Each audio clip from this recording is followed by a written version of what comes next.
皆さんこんにちは。徳久アーカイブスです。今回は初夏の九州、熊本県の絶景を巡る旅の様子をお届けします。今回は熊本県の中でも美しい島々が連なる天草諸島をメインに、これからの季節にぴったりの絶景スポットをご紹介します。熊本県は九州のほぼ中央に位置する人口およそ167万人の県です。西は穏やかな有明海や天草の海に面し、東には世界最大級のカルデラを持つ阿蘇山がそびえるなど、豊かな自然と雄大な地形に恵まれています。今回の旅はそんな熊本県の中央に位置する阿蘇熊本空港からスタートしていきます。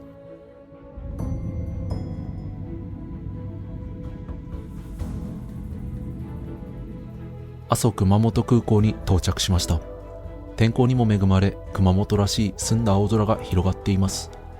滞在中この天気が続いてくれれば最高の景色が期待できそうです。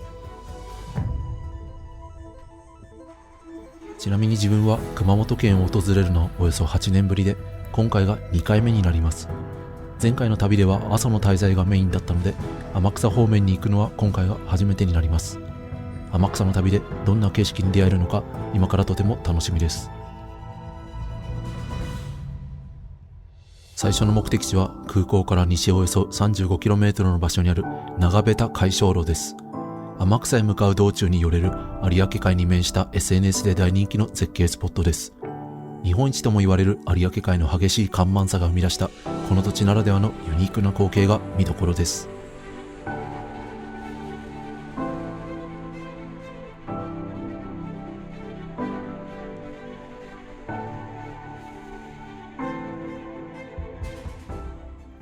長部田海床路の駐車場に到着しました。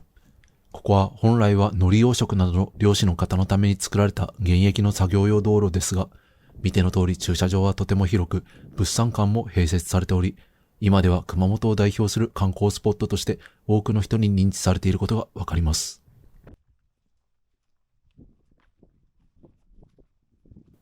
水平線の果てまで続く道路が見えてきました。ちょうど干潮の時間のようで、このまま沖合へと歩いていけそうです。これが満潮になると道路のほとんどが海の底に沈み、手前の入り口数メートルを残して完全に見えなくなってしまうそうです。道路の長さはおよそ 1km、立ち並ぶ電柱の数は24本。漁師の方たちはこの道路を使ってトラックや軽トラで海の中へ直接乗り入れ、海苔やアサリの養殖や収穫の作業を行っています。観光地でありながら今も地域の産業を支える大切な現役の作業道路です。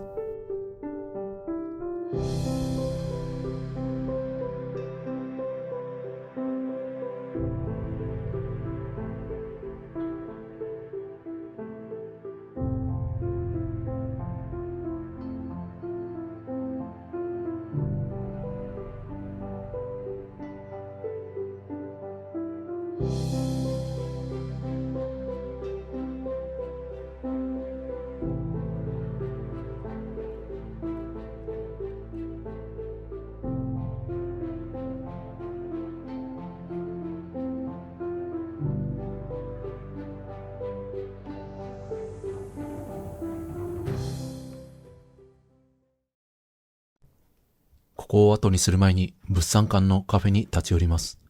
いろいろご当地グルメがありそうですが、自分はこのメロンアイスをいただいていきます。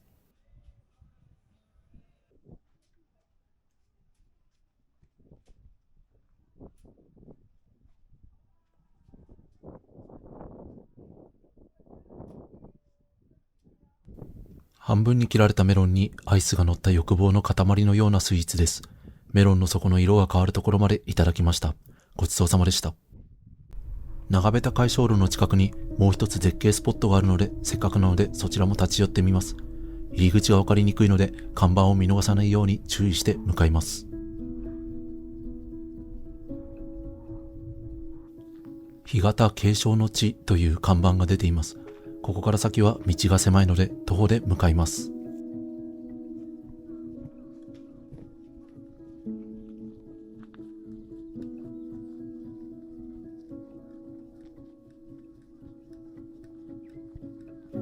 車を止めた場所から展望スポットまではおよそ 1.3km。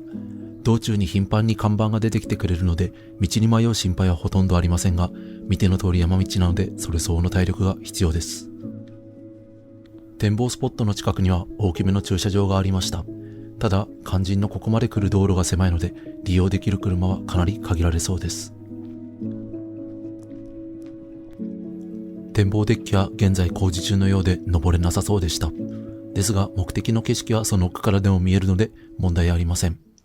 奥に見えるのが案内板で出ていた干潟継承の地であるおこしき海岸です。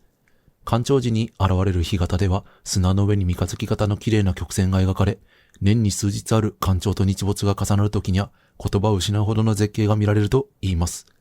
残念ながら今は潮が満ちていますが、いつかその日に巡り合ってみたいです。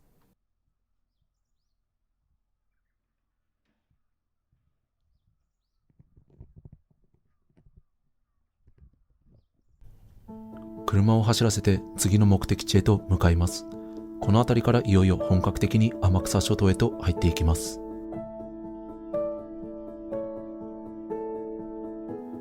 長部田海礁路からさらに南下することおよそ 20km、 天草諸島の玄関口として知られる天草五橋を目指します。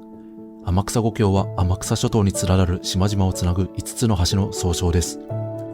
この5つの橋すべてデザインが異なっており、車で渡りながらそれぞれのデザインの違いを楽しむことができます。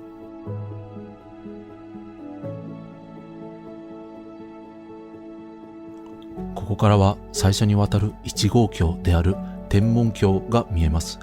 九州本土から最初の島、大矢野島へと渡る橋になります。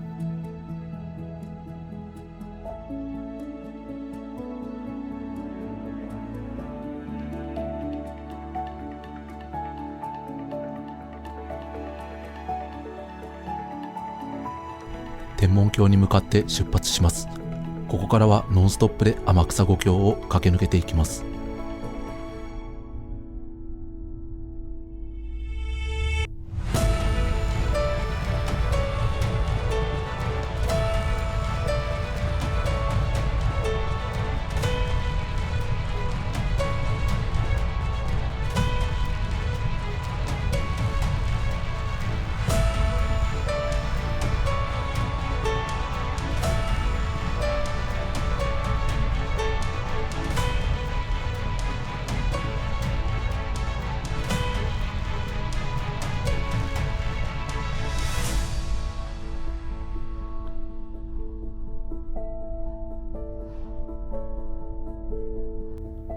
最後の橋を渡り、天草上島に着きました。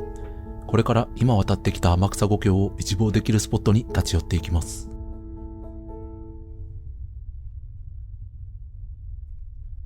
天草五橋の絶景ドライブルートを抜けた先の天草上島、その東部に位置する千岩山の展望所を目指します。標高は162メートル。天草上島には複数の展望台があるようですが、天草五橋を見るならこの千岩山が一番おすすめらしいです。日もだいぶ傾いてきたので、ここで日没も拝んでいきたいと思います。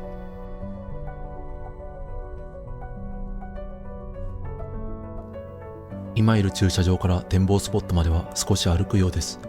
展望スポット近くにも駐車場はあるみたいですが、先ほど同様に道が狭そうなので徒歩で向かっていくことにします。歩行者用の階段は今は使えないみたいです。すぐ横に車道があるので、ここから展望スポットを目指すことができます。自分は階段より坂道派なので、こっちの方がありがたいです。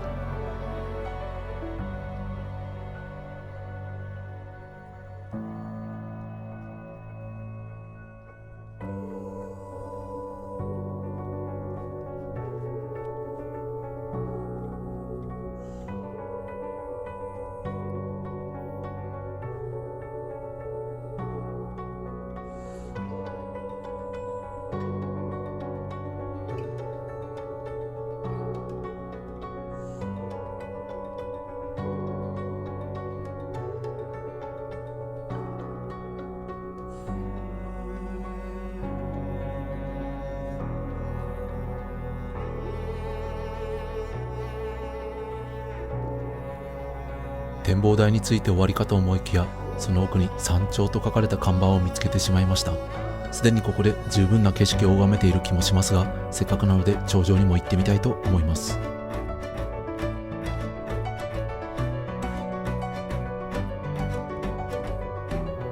頂上に着きました。ここからは天草五峡は見えませんが、西に向いているので天草諸島に沈みゆく夕日を正面に拝めそうです。今は展望台に誰もいませんでしたが、もし混んでいたらここに来れば混雑を避けてのんびり景色を楽しむこともできそうです。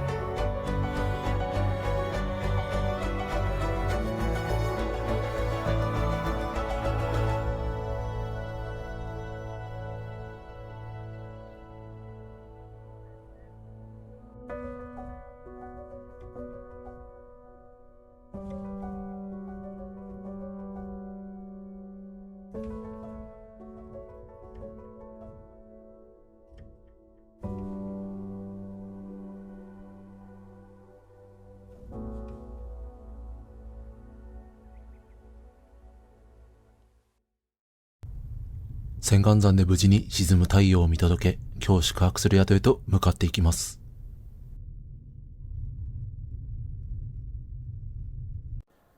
千岩山の展望所から上天草市を通り、今日最後の目的地である天草市に向かいます。今日は天草市の市街地にあるホテルに宿泊します。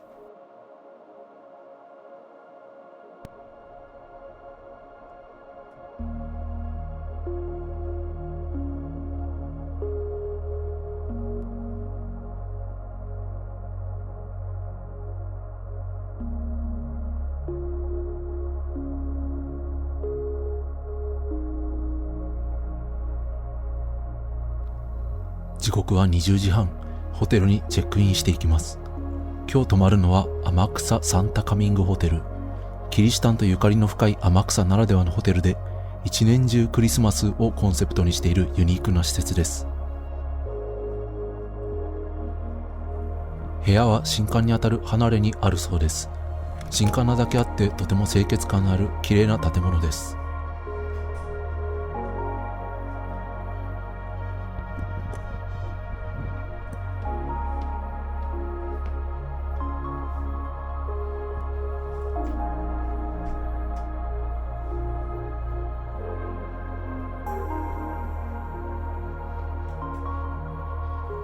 部屋の様子です。これまでいろいろな旅をしてきましたが、ドミトリー以外で2段ベッドのある部屋は初めてです。自分は下に寝ようと思います。電源も多く、充電するものが多い身としては大変ありがたいです。今日はこれにて就寝です。おやすみなさい。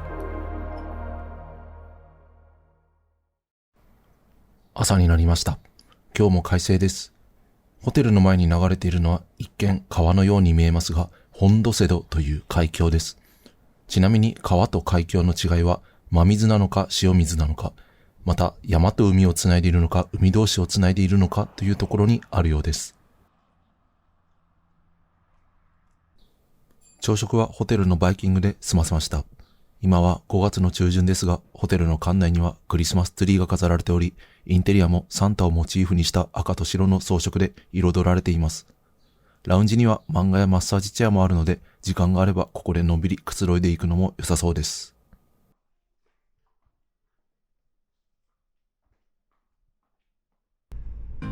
とはいえ、今日も訪れたいスポットが詰まっているため、早々に車を出発させます。今日は天草市のさらに奥深くへと進み、かつてこの地に息づいた潜伏キリシタンの歴史に触れていきたいと思います。今日最初の目的地は天草市中心部から南西40キロ、車で1時間ほどの場所に位置する佐津集落です。佐津集落は長崎と天草地方の潜伏キリシタン関連遺産として世界文化遺産に登録されている非常に重要なスポットです。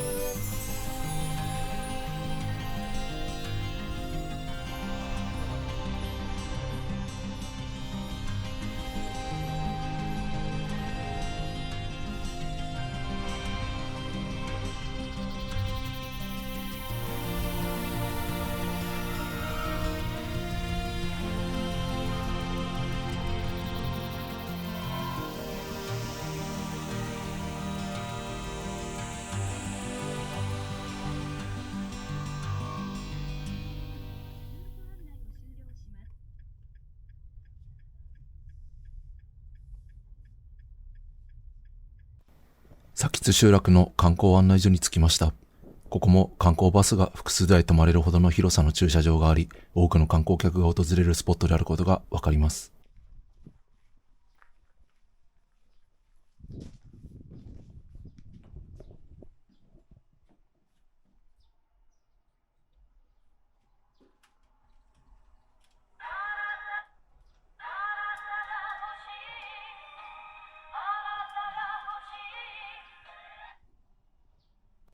観光案内所の中を見ていきます。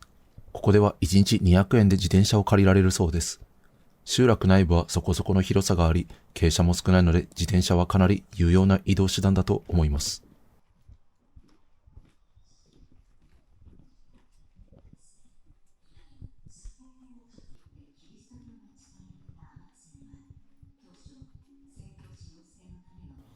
ここ、佐吉集落は西を向いて海に開けているので、綺麗な夕日が見られるスポットとしても知られています。ただ、佐吉に限らず、熊本は日本屈指の夕日名所が多すぎて、一日に一度しか見られない夕日を一体どこでカメラに収めるか、毎日本当に悩ましい問題です。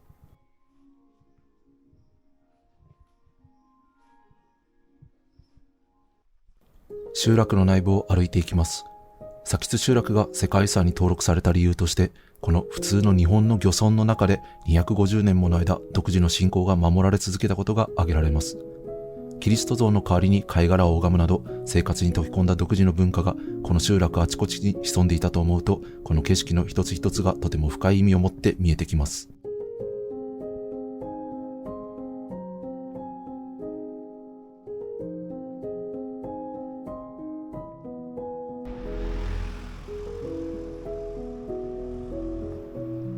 ここは無料で入れる休憩所です。まだ全然疲れていませんが、せっかくなので立ち寄っていきます。内部は木のぬくもりと畳の香りを感じる古き良き日本家屋そのもので、このまま住めてしまうのではと思うほど清潔に整えられています。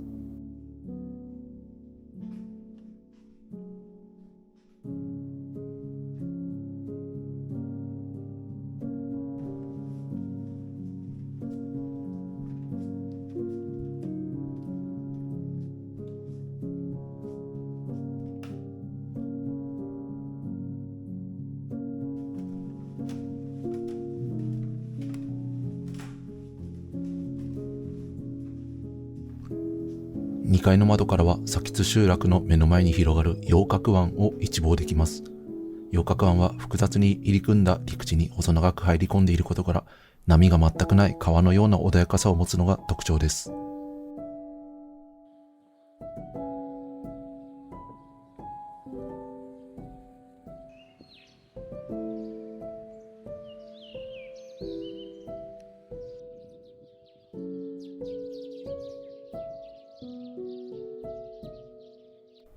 集落の中心部へと進むにつれ、飲食店やカフェが軒を連ね、どこか活気ある街並みを感じられます。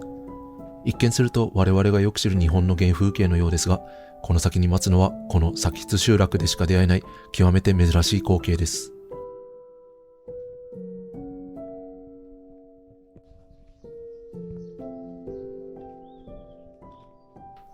伝統的な日本家屋の街並みを抜け、目の前に現れたのはカトリック佐吉教会です。激しい弾圧を乗り越え、禁教が解かれた後に建てられた海の天主堂。和の情緒と西欧のキリスト教建築が奇跡的な融合を果たした唯一無二の世界観です。教会の中は撮影禁止のためカメラは回せません。高い天井に向かって広がる開放的な堂内は、ステンドグラスから自然光が差し込む開放的な空間です。また、畳敷きであるのも特徴で、中は靴を脱いで上がる必要があります。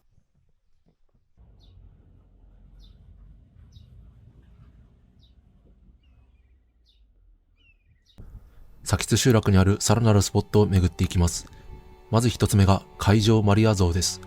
その名の通り海の上にポツンと佇むマリア像ですが、集落の端に位置しており、かつての潜伏キリシタンがしていたように、誰も見ていない海に向かって密かに祈りを捧げているそうです。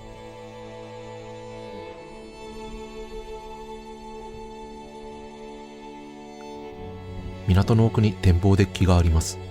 海の青さに映える白いマリア像を眺めるには、ここからが最も美しいアングルになりそうです。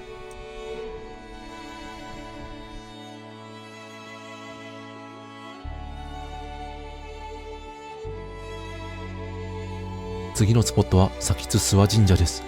カトリック教会とは集落の中心の交差点を挟んで対角に位置しています。かつての潜伏キリシタンたちはこの神社の熱心な氏子として振る舞うことで役人の目を欺き、自らの信仰を隠し通していました。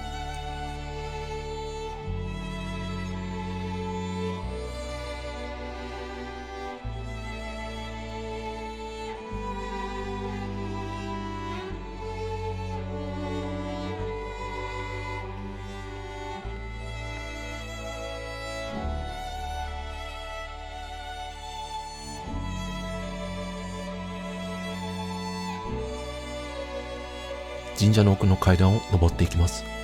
この階段の先には集落を一望できる展望台があるそうです。階段の段数は500以上あるそうです。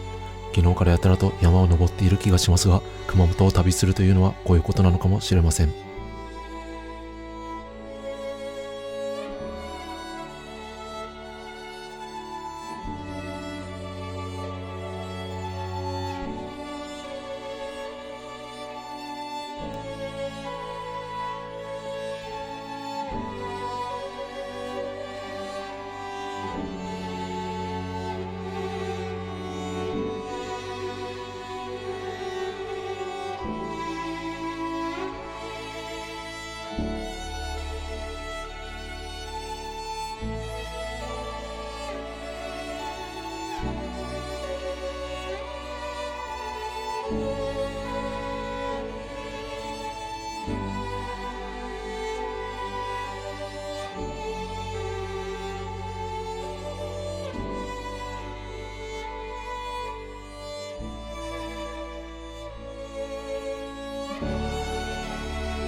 佐吉集落を後にし、次の目的地へと向かいます。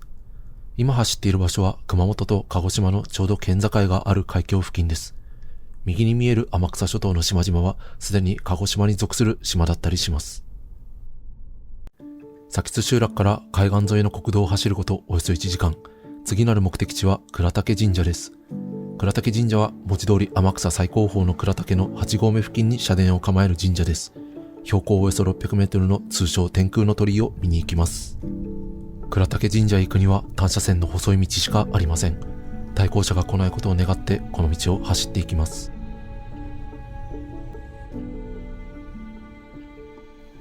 道中にはアニメのエヴァンゲリオンのタイポグラフィーをモチーフにした警告板が設置されています。Google マップにも登録されているので、倉岳神社を目指すときにはこれを目印にしてくるのも良さそうです。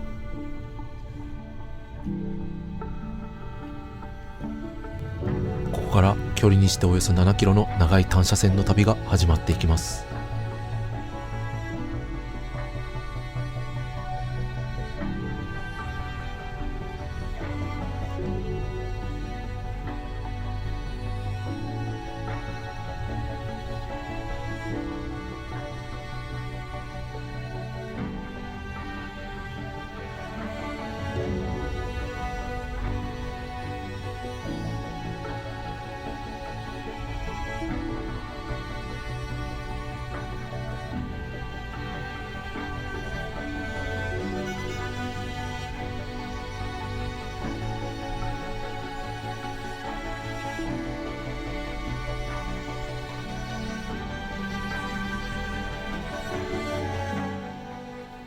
無事に8合目付近の駐車場に着きました。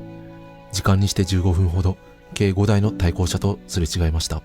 ここからは歩いて神社を目指していきます。ここから神社までの距離はまだ 1.5km ほどあります。神社のすぐそばまで車で行くこともできるのですが、この細い道路を走る気力はもうないので、またしても自らの足で神社まで歩いていこうと思います。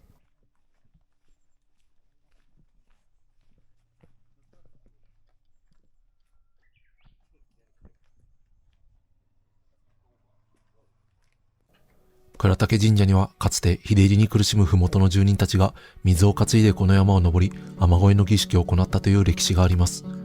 標高600メートルの舗装されていない山道を水を担いで登るほど当時の祈りはどれほど切実であったか、そんな歴史に思いを馳せるとこの光景もまた違ったものに見えてきそうです。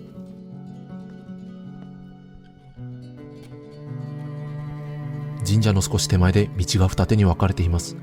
自分は看板の通り右に進みますが、結論どちらに進んでも神社にたどり着くことができます。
神社ではしっかり参拝を済ませます。10円玉を切らしていたので100円のお賽銭を払いました。神社の裏には倉岳山頂の展望台があります。神社の手前の分かれ道で左の道に入るとここにつながるそうです。ですがそれだと神社の裏側から入ってくることになるので、やはり看板通り右側の道から入ってくるのが正しそうです。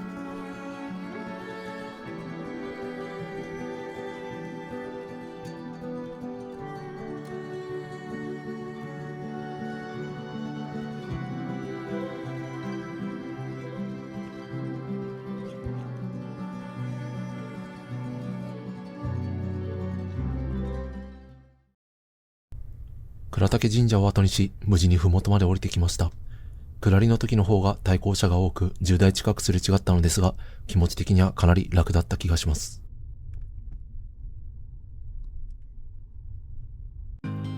倉岳神社から北上すること 80km、天草諸島も後にし、昨日も訪れた長部田海床路へと再び向かいます。ここで昨日は拝めなかった有明海に沈む夕日を望むのが目的です。現在の時刻は15時半。日没まではまだかなり時間があるので寄り道をしていきます。ずっと運転していてお昼ご飯もまだ食べていないので、どこか食事できる場所を探していきます。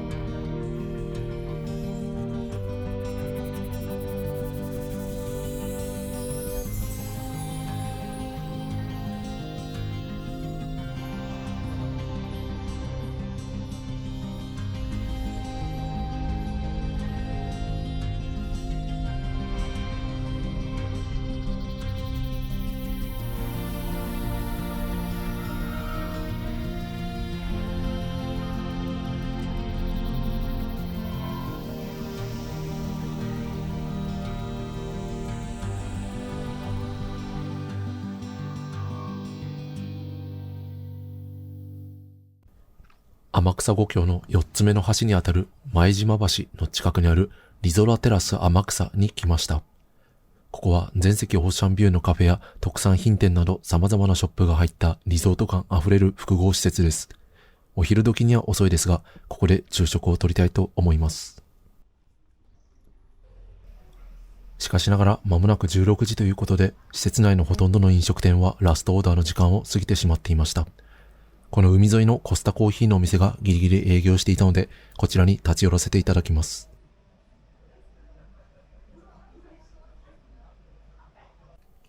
こちらの天草の塩アイスをいただきました。これの倍の量のダブルサイズにすることも考えましたが、昨日も昼食がアイスだったのでシングルサイズにしておきました。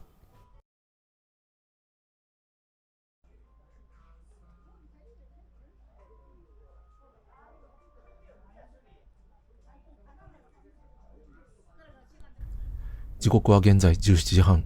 リゾラテラスでかなりのんびりしました。日没まではあと90分ほどというところで、いよいよ長部田海床路に向かっていきます。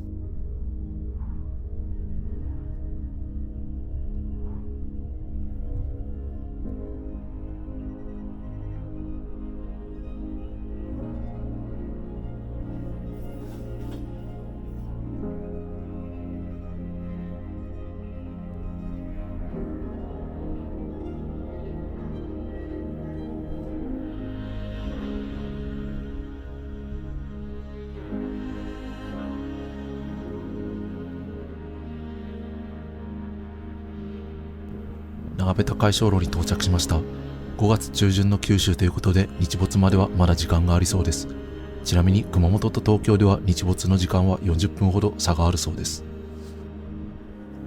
昨日は果てまで見えていた道路が満潮の今は全く面影がありません。この変わり果てた海の中、立ち並び続けるこれらの電柱も心なしかとてもたくましく見えてきます。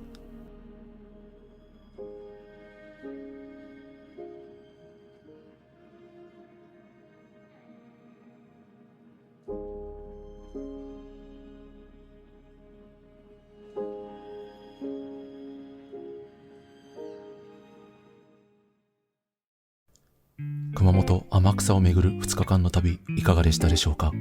天候に恵まれ天草を彩る最高の景色の数々をお届けできたのではないかと思っています。この後自分は熊本市の市街地に宿泊し、翌日からは阿蘇の方を巡っていきます。そちらの旅の様子も追って動画にしていく予定です。今回の動画が皆様の熊本旅のアイディアの一助になれば幸いです。また次回の動画もご期待ください。ご視聴ありがとうございました。